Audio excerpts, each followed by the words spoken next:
O sea, de la Caracas a la décima, Ajá. marica, pasar el Parque La Mariposa y ya. Pero perro, me la vi re denso y yo gonorrea. ¿De qué hora se vino? Ah, pues fue anoche. Fue Por ayer aquí en no la llovió. tarde. Fue en la tarde porque se fue antes de entrar a clase. Por aquí no llovió. No, pues. No llovió. Estuvo tranqui, más bien. Oye, ¿vieron que haya llovido por la tarde? Ah, bueno, por la tarde, pero yo creí que era más noche. Bueno, pues que, buenos días. Estamos hablando aquí con el agente invisible. Esa parte la editamos, esa parte de producción la va a editar. Ah. No, es que me refería a que de pronto el hecho de, o sea, ¿usted a quién le está hablando? ¿Un micrófono? No. O sea, es que Usted habla para otras personas, bueno, para muchas otras personas. ahorita me responde eso. Porque yo siento, o sea, claro, usted está hablando para personas que usted todavía no sabe si lo están escuchando. O sea, es como lanzar algo así hacia allá, hacia el futuro. Es una carta dentro de una botella al mar. Sí, eso está bien Pero curioso. entonces es el mar cibernético. Ahí sí disocié bastante. Ahí sí me fui bastante. Bueno, buenos días, buenas tardes, buenas noches, gente. ¿Cómo están? El día de hoy aquí en el podcast Sueños de Papel, sí le puse Sueños de Papel por una piroa canción. Muy chimba, Sueños de Papel, de Bestiario. Sueños de Papel de Bestiario, recomendación. Muy chimba, bueno. Sueños de Papel. Y pues la idea que pues es contar cosas, es contar historias, testimonios también, contar las ideas, lo que la gente tiene para decir en este espacio que, como ahorita le preguntaba a este huevón, a Diego, que ahorita se va a presentar Diego, es pues compartir esa voz, esas ideas. Creo que es muy importante, sobre todo en esta época, sobre todo sobre el tema que ahorita vamos a mencionar. Sí, que me parece muy pertinente en este momento de la vida, post pandemia, después de un montón de problemas, después de que ahorita ya se empiece a destapar, por ejemplo, esto de el acuerdo de paz, que también es una gonorrea, ¿no? O sea, todas esas políticas que la gente está hablando. Pero bueno, ese no es el tema. Ese no es el tema. Ese no, ahorita. No, porque no es el tema, el tratado de paz no es el tema. Igual ahorita les voy a decir cuál va a ser el tema. Bueno, en fin. Nada, aquí estamos el día de hoy. Esa presentación muy larga. Estamos el día de hoy en este podcast, mi gente bonita, con granuja de fondo. Por ahí está sonando, más o menos. Entonces, pues les voy a contar con quién estoy y ya les decimos cuál va a ser el tema fundamental, pero pues quiero que aquí se presente el hombre que sabe del asunto y pues nos quiere compartir más o menos sus reflexiones, pues no sé si reflexiones, las pajas mentales, no mentiras, eso es una buena reflexión, es una muy buena reflexión, me parece muy prudente y muy pertinente, ¿no? Entonces aquí el muchacho se va a presentar, el profe se va a presentar, no sé cómo se va a presentar, pero pues el chino se va a presentar. Bueno, el profe Diego. No, pues nada, soy licenciado en Humanidades y Lengua Castellana y de Suacha para el mundo. Sí, es que sí, es muy importante uno presentarse, o sea, uno muestra de dónde va. O sea, a mí me parece muy bonito el pueblito. Parce, yo siempre donde llego voy representando algo. Pero bueno, y represento el pueblo. ¿Usted a qué se dedica? Bueno, pues en efecto soy profesor de español, lengua castellana y de plan lector. ¿Y usted más o menos a quiénes les dicta o qué? Y pues yo estoy en un colegio por Modelia. Bastante gomelo, parce, regomelo, güey. Pero como ojo. Pero bueno, él le dictó de séptimo a 11. Pero entonces, exceptuando décimo, ¿no? Tengo esos cursos. A noveno le dictó lengua castellana y a los otros cursos les ¿Cuántos años tiene? dictó. Yo 24. 24 años. Yo su persona 24 añitos. ¿Listo? ¿Cómo va a decir? Sí. No, pues nada. Apasionado y encantado por el tema de lo que ha sido el conflicto armado en Colombia y su incidencia en la escuela, ¿no? Sí. que ha sido bastante importante. Tú nombrabas ahorita el tema del acuerdo de paz. Sí, el acuerdo de paz es algo histórico, parce. Por fin se logró algo. Y que ahorita se esté abriendo el diálogo con el ELN por cuarta vez. No hay cuarta mala, no hay cuarta mala. No importa. ¿Qué tal esta sea? Es interesante analizar eso. Ujú. Sí. Bueno, continúo yo. A mí varias cosas me llamaron la atención de su presentación, Diego. No mentiras. El tema, ¿cómo así que regomelo? ¿Cómo así que regomelo? O sea, ¿y aquí no hay colegios gomelos en Soacha? En efecto, no. Pueda que no exista. Pero me pareció muy despectivo eso. No mentiras. Así que, no, Diego, ahí está el profe.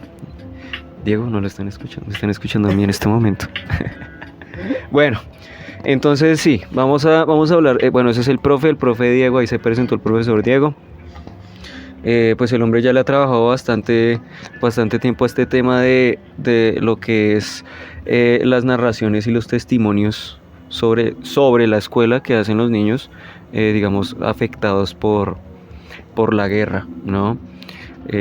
Como estos niños desde ese ambiente ya que ahorita, y pues la idea es enfocarlo un poco en el desplazamiento, que hay como un debate ahí, o no sé si un debate, bueno, sí hay un debate, siempre hay un debate en todo, específico, pues tanto en eso, ¿no? Porque aunque no debería haber un debate, ¿por qué debería haber un debate si una de las consecuencias de la guerra con más impacto en el país han sido pues el desplazamiento, ¿no? La gente que se tiene que ir por miedo, por falta de... Bueno, pero en fin, ese no es el tema. Específicamente vamos a hablar de cómo cómo los niños aquí en Soacha también, especialmente en Soacha, narran sobre sus experiencias, narran sobre su punto de vista, ¿no? ¿Qué punto de vista puede tener un niño sobre el horror, por ejemplo, sobre cosas, mejor dicho, innombrables? Sí, o sea, un niño, ¿cómo puede contar eso? Esa es como la pregunta fundamental en todo este tema. Y pues vamos a ver cómo lo podemos aplicar, ¿no? Aplicar en este contexto soachuno. El hombre pues sabe bastante del tema del profe. Él no pues nos va a exponer de pronto, nos va a contar. Pero primero y me parece muy importante esto, me parece como también muy bonito, ¿no? Preguntarle pues de dónde nace la motivación, cómo nace la motivación para hablar de esas narraciones, esos testimonios de los niños, ¿no? Sobre la escuela. Ya pues habiendo pues tenido estas experiencias tan innombrables, ¿no? Como de dónde nace esa motivación, Diego. Me gustaría que usted nos contara, si quiere, desde un punto de vista muy personal, ¿no? Cómo nace esto, cómo nace pues obviamente las ganas y su necesidad de hablar de esto, ¿no? Porque yo creo que también es como algo muy personal. Y más usted que está trabajando en la tesis, es algo como muy, que mejor dicho lo hace querer hablar, lo hace querer escribir, lo hace querer compartir todas estas reflexiones y más reflexiones aplicadas al aula, ¿no? Al colegio, que eso es súper debatible, sobre todo aquí, qué percepción tienen los pelados del aula, ¿no? Que eso es una gonorrea, perdón la palabra. O sea, me parece que sí se debe hablar de eso, especialmente de eso, ¿no? Diego, entonces cuéntenos sobre la motivación, sobre su motivación, qué lo motivó a eso, cómo llegó a eso. Bueno, ¿cómo llegué a eso? No, pues, como le mencionaba, digamos que pues yo crecí acá en Soacha, en un cole, y pues tuve educación soachuna, ¿no? En el colegio pues tuve compañeros que en su momento fueron personas desplazadas por el conflicto armado en Colombia. Entonces Hubo casos de niños, de niñas que tuvieron que vivirse visajes re densos por allá en el campo, parce. Y llegaban precisamente aquí a Soacha y tenían que iniciar un nuevo estilo de vida. Y ese nuevo estilo de vida también tenía que estar vinculado con el aula. ¿Cómo, cómo percibían ese cambio, parce? Y pues, digamos que ya en la universidad, el pensum de mi carrera es muy bonito. O sea, yo tengo un conflicto muy serio porque, digamos que, de amor-odio con esa universidad. Que estoy en desacuerdo con muchos visajes de parte administrativa de la universidad. Pero es que hay profes muy maquias que le enseñan muchas cosas a uno. Y en ese camino universitario, en ese caminar, en ese trazar de mundo teórico, práctico, empecé a identificar esas cuestiones en mis recuerdos, en mis memorias. Entonces yo dije, pana, si yo recuerdo esas cosas de cierta manera, ¿cómo lo recordarán las personas que vivieron ese conflicto? ¿Cómo recuerdan esas personas eso? ¿Cómo lo pueden contar? ¿Cómo lo pueden narrar? Porque la narración es muy importante, parce. Nosotros podemos tener ideas muy claras y recuerdos muy vividos de lo que se vivió, de lo que pasó, pero ¿cómo lo contamos? ¿Cómo lo narramos? ¿Cómo lo podemos expresar? Y parce, el conflicto armado deja unas narraciones en el país muy ásperas. O sea, si nos ponemos a revisar la literatura en el país, vamos a encontrar cosas re ásperas frente al conflicto armado. Listo, Diego. Gracias, ¿no? Una motivación. Pues gracias por compartir eso. Me parece que sí es algo muy, muy personal, muy de este contexto, muy de la vida, que pues a uno lo llevan pues a plantearse ese tipo de situaciones, de reflexiones que, como les decía, eso es casi una necesidad. Sobre eso, Diego, ahorita usted que lo estaba mencionando, sobre el tema del aula, del contexto, lo que usted decía sobre, pues como sus maestros también le compartían como ese impulso para hablar sobre algo tan delicado como es la guerra, sobre todo en los niños, ¿no? El impacto que pueden tener en sus narraciones, cómo cuentan su vida, ¿no? Yo creo que hay historias de vida muy fuertes, siempre, ¿no? Y siempre hay gente y hay personas, y sobre todo en este caso niños, que se ven afectados directa o indirectamente por la guerra, y así sea indirectamente. Para ser un niño, pues me parece que es bastante denso pensarlo, ¿no? Usted lo habla desde la lengua castellana, yo lo hablo desde la filosofía, que sí, esa pregunta fundamental, y es ¿cómo puede narrar un niño algo así? ¿Cómo puede narrar un niño el horror? ¿Cómo puede narrar el niño? ¿Cómo lo puede contar, si lo recuerda o no? Porque pues, o cómo lo recuerda, ¿no? Porque lo recuerda como desde un punto de vista muy, de pronto muy infantil, muy de infantes, muy inocente, es la palabra. La palabra es que ellos son muy inocentes y tienen un punto de vista en ese momento muy inocente. Obviamente ellos, digamos que en algún punto lo reconsideran cuando se ven en esta situación de narrarlo.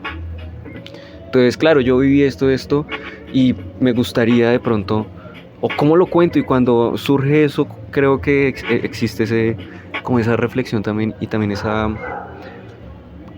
medicina que tiene narrar, ¿no? Como contar. O sea, creo que sí es como ese desahogo también, de decirle a la gente, vea, yo viví esto y pude contarlo, pude transmitirlo, pude acordarme, incluso, porque los testimonios, claro, se van compartiendo en el aula. Y entonces ahí es cuando uno dice, bueno, ¿el aula para qué está? El aula está, pienso yo, y ahorita usted también de pronto lo dirá, ¿para qué está el aula? Pero creo que el aula está es para esa experiencia de compartir, para contar, para hablar,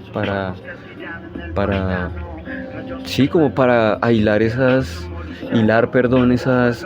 narraciones, y de pronto construir otras nuevas, ¿no? Otras nuevas narraciones que sí puedan, pues de pronto ser como ese conjunto, y que ahí está en el otro también, de pronto en la otra persona, en el otro estudiante, pues está también el alivio de contarle, de contar, ¿no? Contar con el otro en el aula, que es el compañerismo que se debería como, como estar más presente en el aula, sobre todo de los niños. Y ahí es cuando yo le comento una experiencia que tuve. Yo hace poco trabajé aquí en un colegio de Soacha, en un colegio que más o menos, pues en San Mateo, eran 2 sedes.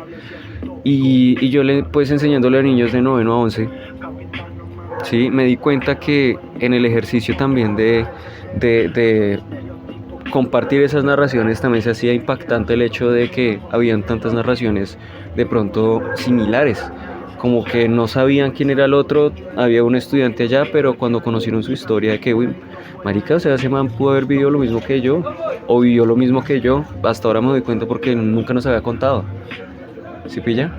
Y me parece que cuando ocurrió ese ejercicio de compartir la narración, de contar, de cómo se contaba algo, ¿no? Entonces yo podía colocarles a ellos,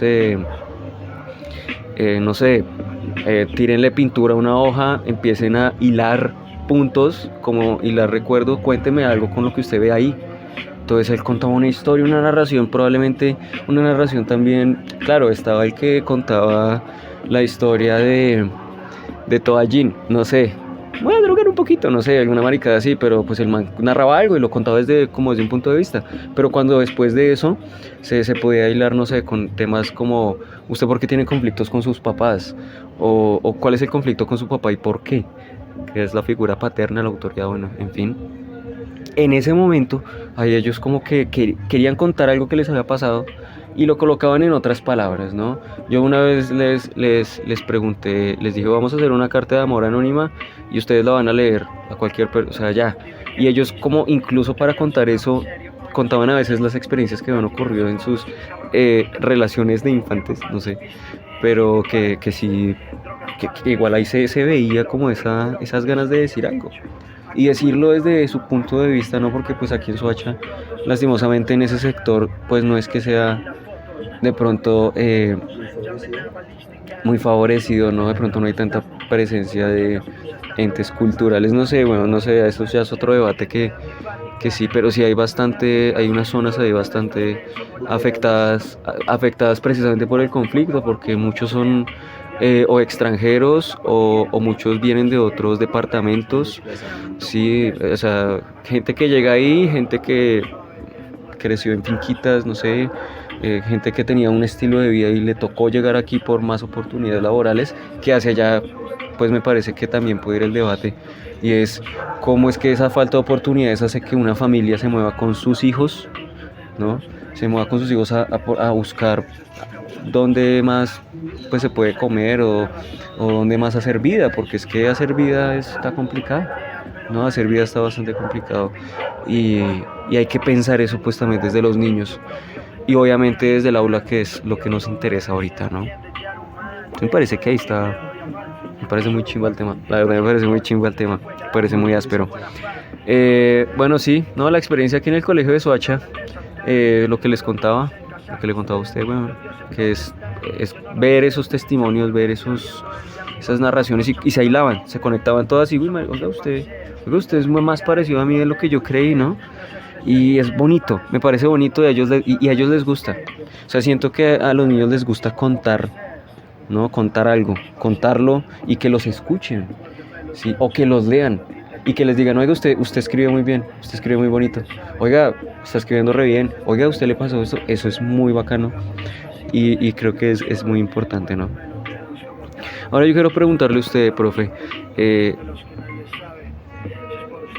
¿cómo se presentan esas narraciones? ¿Usted cómo puede, usted ahorita preguntaba eso, ¿no? Es decir, ¿cómo contar eso? O sea, usted cómo cree que se debe contar eso? ¿O cómo cree que se puede contar eso? ¿Y cómo se presentan esas narraciones? No sé, cuentos, o pueden ser, no sé, dibujos, porque un dibujo también puede ser una narración, está contando algo en ese grafo, o usted qué opina, ¿cómo se presentan esas narraciones para usted? ¿Usted cómo ha visto que se presentan esas narraciones? Sí, pues digamos que hay cosas que aclarar o que recalcar frente al tema de las narraciones, parce. Ush, es que el tema de la narración es muy amplio. ¿Cómo se cuenta? ¿Qué se cuenta? ¿Y por qué se cuenta, no? Entonces, digamos, son preguntas que si uno se pone a pensar, son complejas. Sí, o sea, toda la humanidad tiene algo que contar, porque cada persona es un mundo y siempre se está construyendo una historia, un mundo a través de todo lo que se va contando y se va narrando. Y pues tengamos en cuenta que ahí se pueden narrar las experiencias personales o las experiencias de otros. Entonces digamos que la oralidad es un tema supremamente amplio, pero no, mentiras, amplio no, es muy puntual frente a eso. O sea, el tema de la oralidad, cómo narramos las cosas, parce. O sea, cómo se expresa una idea y cómo lo puede llegar a ser un niño, una niña. Y ahí, bueno, ahí quiero hacer una aclaración, weón. Siempre caemos en el error de infantilizar las narraciones de los niños, de las niñas, perro. Y eso es grave. Nosotros no tenemos por qué infantilizarlas. O sea, sí, obviamente tenemos la idea de que la inocencia y todo eso, pero tenemos que dejar de romantizar o de idealizar esa narrativa en los niños y en las niñas. Lo que ellas ya están narrando ya es una historia, ya están construyendo un mundo. Obviamente, digamos que por toda la tradición con la que hemos cargado la infancia, la fantasía sí ha atravesado esa narrativa. Pero ahora pongámonos a pensar qué fantasía puede construir un niño que ha vivido el conflicto armado. ¿Qué fantasía puede llegar a tener un niño que vio morir a su papá decapitado por entes ahí armados al margen de la ley? Parce, digamos, esas masacres donde hacían que todo el pueblo estuviera en un lugar específico y empezaban a matar personas. Parce, no me acuerdo cómo se llama la masacre que hubo que se pusieron a todos en la cancha del pueblo, perro. Y decapitaron a las personas y los piros paramilitares se pusieron a echar micro con las cabezas de esas personas. Marica, esas narrativas son re complejas. Entonces ahora, ¿cómo podemos contar eso? Esa es la pregunta que le estaba haciendo. ¿Cómo lo podemos contar? Yo creo que es muy lejos de la fantasía. A pesar que el realismo mágico en Colombia permite contar eso.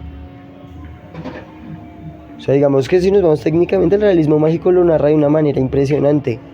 Pero la narrativa de un niño es mucho más precisa, porque ellos no decoran las cosas, ellos cuentan lo que vivieron de una manera muy directa, porque están hablando lo que recuerdan. Pero entonces ahí ya entra el tema de las emociones, ¿no? Que todo recuerdo trae unas emociones consigo. ¿Cómo se siente contar eso, parce? ¿Qué está sintiendo el niño o la niña al recordar eso y transmitirlo, contárselo a la persona?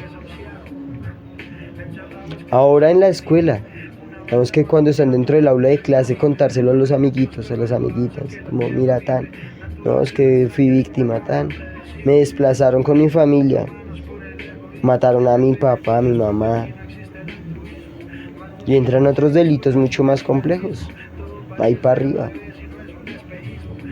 Entonces, contar con las emociones es parte fundamental para la narrativa.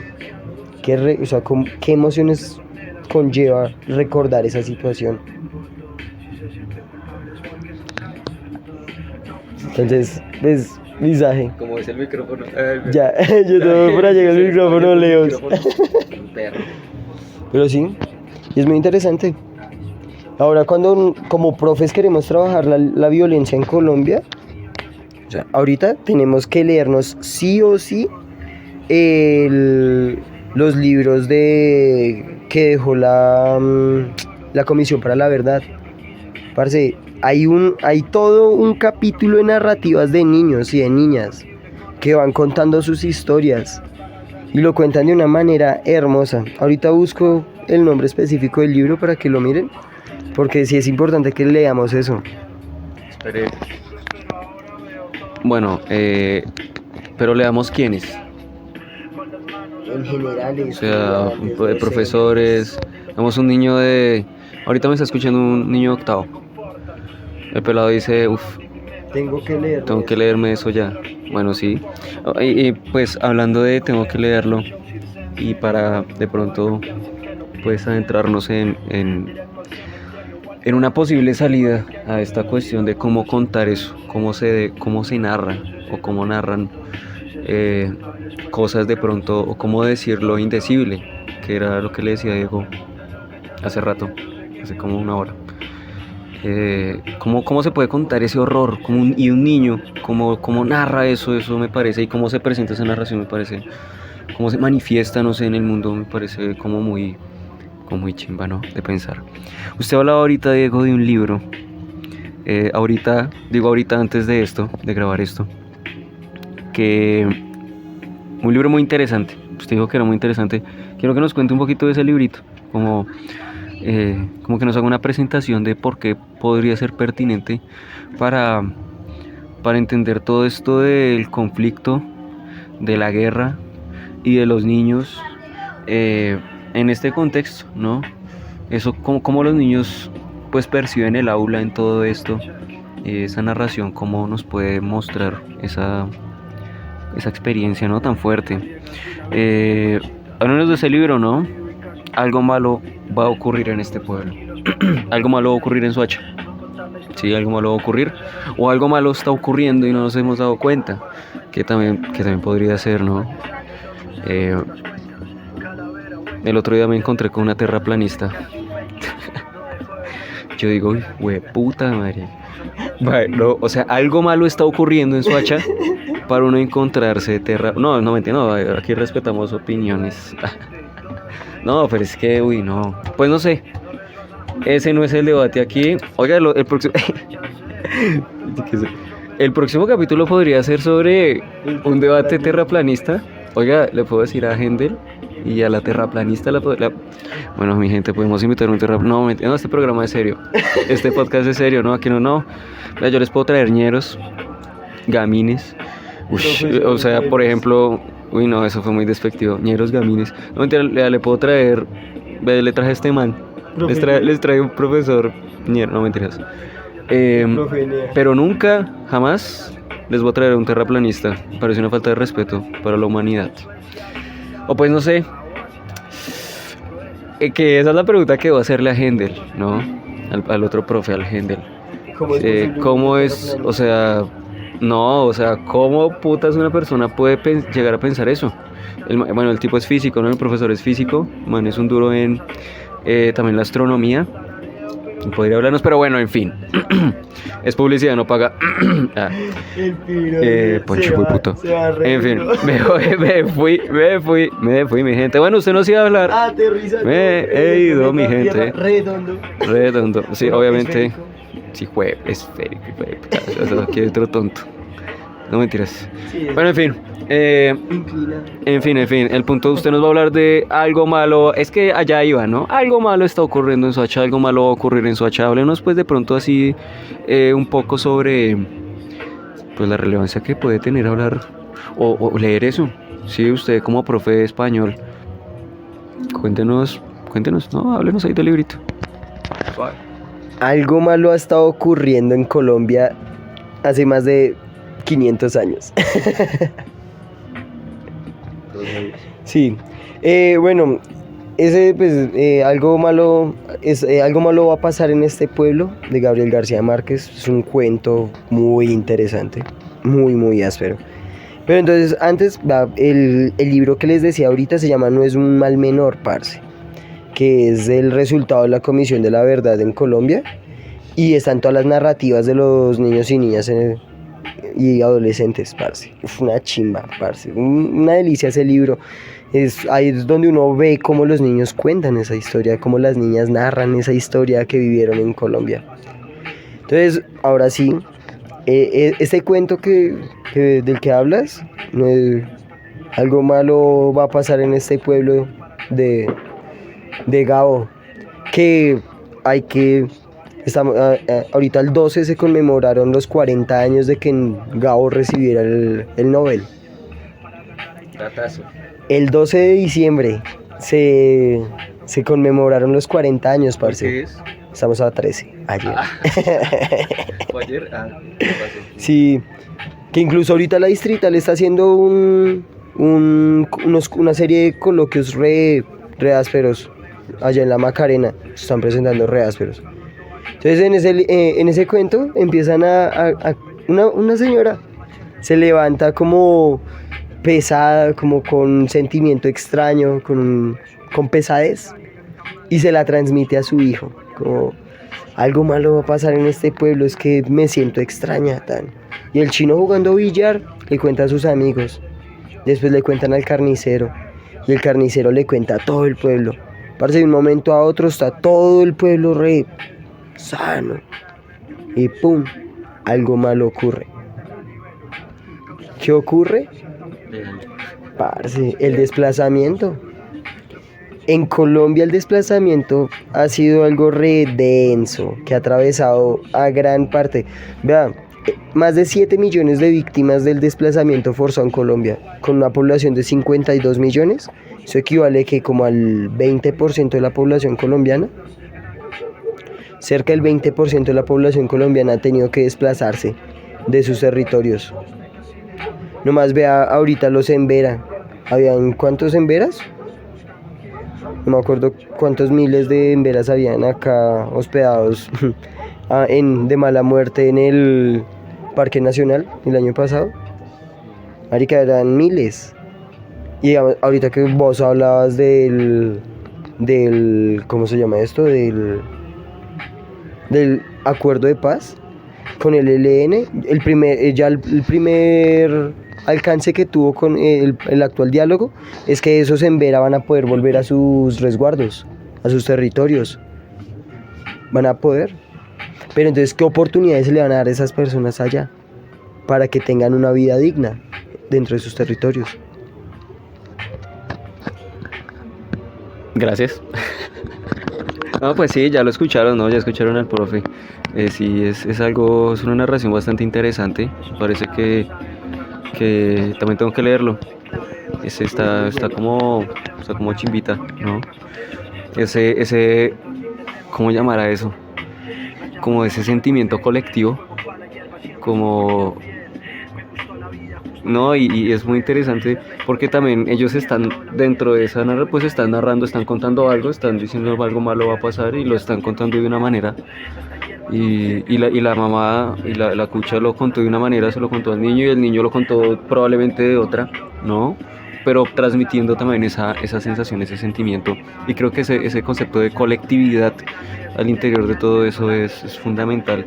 Creo que en el aula sí debería compartirse, o si lo estamos haciendo, o si lo hacen algunos profes, y es compartir, hacer colectivo eso, ¿no? También eso significa apropiarse, también eso significa conocernos, saber que yo estoy con alguien totalmente lejano a mí, que también vivió cosas muy densas, probablemente otras cosas así también de la misma magnitud, que fue ese sentimiento de desplazamiento, de irse de su casa, de su pueblo, de dejar a sus amigos, de como dejar allá atrás todo, y como que ignorarlo y entonces yo a quién le cuento, a quién me va a escuchar, ¿no? Y me parece que sí, sí está bien interesante eso, ¿no? Contar eso es importantísimo, creo que es totalmente importante. Sobre eso hay un texto muy chévere también que me gustaría que tuviéramos en cuenta, ya que el compañero nos recomendó dos muy chéveres, muy actuales también, ¿no? Porque pues están contados desde aquí, ¿no? Desde aquí para aquí también, y hay cosas que pues están muy al día todavía, ¿no? Y hoy en día, sobre todo, que se está hablando mucho de este tema. me parece a mí, ¿no? Hay un libro, es un poema que se llama La Mata. Ese poema a mí me lo recomendó en el semillero de investigación ahí de la Libre. Me lo recomendó William, lo recomendó para una lectura mi director de tesis. Un saludo, William. No mentiras. No mentiras. Sí, un saludo ahí, profe. El Cucho nos recomendó un libro, pues para compartir también ahí en el margen de esto de la narración, de contar cosas, ¿no? Que me recuerdo mucho esa sesión de semillero. La Mata, de Eliana Hernández y María Isabel Rueda. Ese es un poema, tiene más o menos, creo que 35 páginas. Pero es muy interesante cómo cuentan la masacre del Salado. O sea, porque es que hay 3 voces muy interesantes ahí. Pues no me voy a detener aquí tanto en este libro, sino es para que lo lean, para que lean ese poema. Profes, lean ese poema, pelados, lean ese poema, es muy áspero. Y sí, como que está al margen de cómo se está narrando, por ejemplo, el punto de vista. ¿Cómo narraría un investigador, un investigador, cómo narraría los hechos ocurridos, ¿no? ¿Cómo lo narraría? Entonces, un proyectil fue disparado desde cierta distancia, está narrando desde su investigación, cómo lo narra un testigo, alguien que solo vio, ¿sí? Y cómo lo narran, por ejemplo, las víctimas principales. ¿Cómo narra eso? Y además y hay un punto de vista muy interesante ahí en ese libro de La Mata, y es cómo lo narra la mata, la selva. Cómo el conflicto se puede, digamos, empieza como a tragarse todo, digamos, como a absorber todo eso, ¿no? Y como que lo intenta desaparecer y quedan los vestigios en esos pueblos abandonados, pues hay vestigios ahí, la naturaleza reclama lo suyo otra vez. Eso es muy interesante. Pero bueno, ya con eso, la María, el Jorge Isaac. Ah, sí. Bueno, en fin. Yo creo que aquí vamos a dejar el podcast. Me parece que contamos, hablamos bien, hablamos chimba. Ahí dejamos algunas recomendaciones, mi gente. Y nada, gracias por escucharnos. No olviden suscribirse al canal, pues para que reciban las notificaciones de cuando vamos a subir, cuando subamos de pronto otro podcast. La idea es subir uno semanal y pues estar hablando. Igual, si ustedes tienen, y yo les hago una pregunta, ¿ustedes cómo creen que se pueden contar ese tipo de cosas, no? O ustedes cómo han visto que se puede contar eso, o sea, el horror, la guerra, de pronto si ustedes también son víctimas, ¿cómo ustedes han podido contar eso? Desde sus áreas, ¿no? Probablemente nos escuchen físicos, no sé, nos escuchen profes y estudiantes también, digamos, de otras áreas que les interesan otras cosas, pero que pueden aterrizar eso a su área, ¿no? Biólogos, ¿no? Eso también sería muy interesante. Y pelados, pregunten. Si tienen alguna pregunta, déjenla ahí en los comentarios. Que todo bien. La idea también es como crear el debate, ¿no? También puede haber un debate ahí. De pronto ustedes dicen, no, estos manes, ¿de qué están hablando estos manes? Esos manes están totalmente equivocados. Bueno, pues díganos por qué. Sería muy interesante que nos contara, pues, por qué podríamos estar equivocados, ¿no? Listo, mi gente. Se cuidan mucho y nos vemos la otra semana. A ver qué ocurre. Dios los bendiga.